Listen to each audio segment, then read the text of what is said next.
इसमें लिखी गई कल हेलो दोस्तों, हम आपको कल हिंदी में पढ़ा रहे थे। अब उसके आगे का जो छूटा हुआ था अब वहाँ से स्टार्ट करते हैं। लिखी इस भाषा को दक्कनी उर्दू नाम मिला। मध्यकाल तक खड़ी बोली मुख्यतः बोलचाल की भाषा के रूप में ही व्यापक रूप से प्रयुक्त होती रही, साहित्य भाषा के रूप में नहीं। उस युग में ब्रजभाषा और अवधी काव्य की भाषाएं थी। ब्रजभाषा को सूरदास ने, अवधी को तुलसीदास ने और मैथिली को विद्यापति ने चरमोत्कर्ष पर पहुंचाया। राज दरबार में फारसी राजकाल की भाषा थी, अतः खड़ी बोली इन क्षेत्रों में उपेक्षित रही, लेकिन समस्त उत्तर भारत में जनसंपर्क की यही एकमात्र सशक्त भाषा थी। जनसंपर्क की भाषा के रूप में पहले से ही प्रचलित खड़ी बोली का चयन ज्ञान विज्ञान के गद्य साहित्य के लिए सहज था। मुद्रण का आविष्कार, अंग्रेजी तथा साहित्य का भारत में प्रचार, राजनीतिक चेतना का उदय, पत्र पत्रिकाओं का प्रचार, लोकतंत्र की ओर सामूहिक रुझान, सामान्य जन तक संदेश पहुंचाने का आग्रह, शिक्षा का प्रचार आदि कई ऐसे अन्य कारण रहे जिन्होंने मिलकर खड़ी बोली से विकसित हिंदी को न केवल उत्तर भारत की बहुप्रयुक्त भाषा के रूप में बल्कि समस्त देश की जनसंपर्क भाषा के रूप में प्रतिष्ठित किया।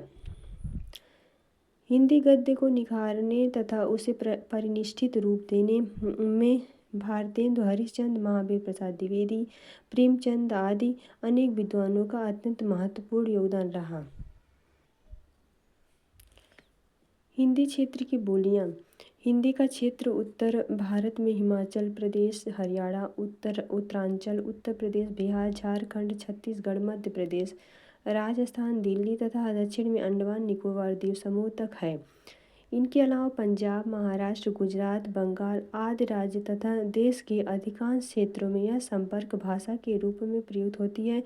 मूलतः खड़ी बोली से विकसित होने के बावजूद हिंदी विभिन्न बोलियों के तत्वों से मिलकर बनी भाषा है। ब्रजभाषा तथा अवधी आदि का विपुल साहित्य समस्त हिंदी भाषा क्षेत्र के धरोहर है।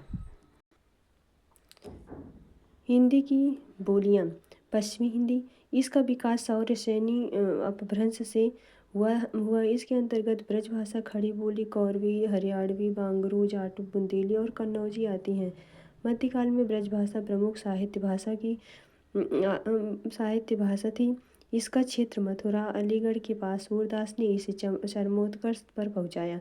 खड़ी बोली दिल्ली, मेरठ, बिजनौर, मुजफ्फरनगर, रामपुर, मुरादाबाद और सहारनपुर के आसपास के क्षेत्रों में बोली जाती थी। खड़ी बोली की ध्वनि में कर्कशता, कठोरता होती है। साहित्य में इसका प्रयोग सर्वप्रथम अमीर खुसरो ने किया। बुंदेली का क्षेत्र झांसी, ग्वालियर एवं बुंदेलखंड के आसपास है। कन्नौजी का क्षेत्र कन्नौज, कानपुर, पीलीभीत आदि है। पूर्वी हिंदी। इसका विकास अर्ध-मगधी अपभ्रंश से हुआ। इसके अंतर्गत अवधी, बघेली और छत्तीसगढ़ी बोलियां आती हैं।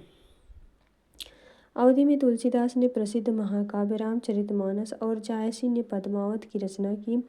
अवधी का केंद्र अयोध्या है। इसका क्षेत्र में लखनऊ, फतेहपुर, उन्नाव, रायबरेली, सीतापुर, फैजाबाद, गोंडा, बस्ती, सुल्तानपुर आदि हैं। बघेली का क्षेत्र रीवा, नागौद, सतना, मैहर आदि के आसपास है। छत्तीसगढ़ी का क्षेत्र सरगुजा, बिलासपुर, रायगढ़, रायपुर, दुर्ग व छत्तीसगढ़ है। राजस्थानी भाषा। इसका विकास भी सौर श्रेणी अपभ्रंश से हुआ है। इसके अंतर्गत मेवाड़ी, मेवाती, मारवाड़ी और हड़ौती, जयपुर, ढूंढानी बोलियां हैं।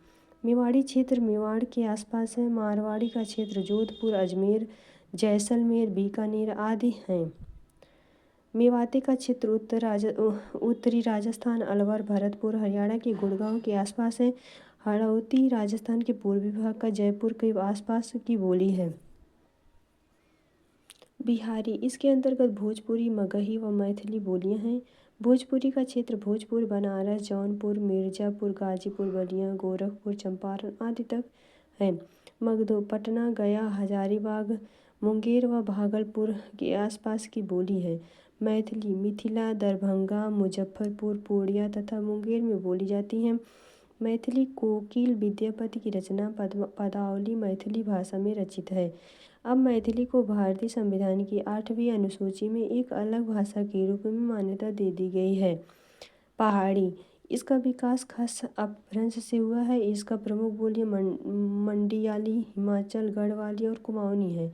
14 सितंबर 1949 को भारत की संविधान सभा ने हिंदी को भारत संघ की राजभाषा के रूप में स्वीकार किया। संविधान के अनुच्छेद 343 के अनुसार संघ की राजभाषा हिंदी और लिपि देवनागरी है।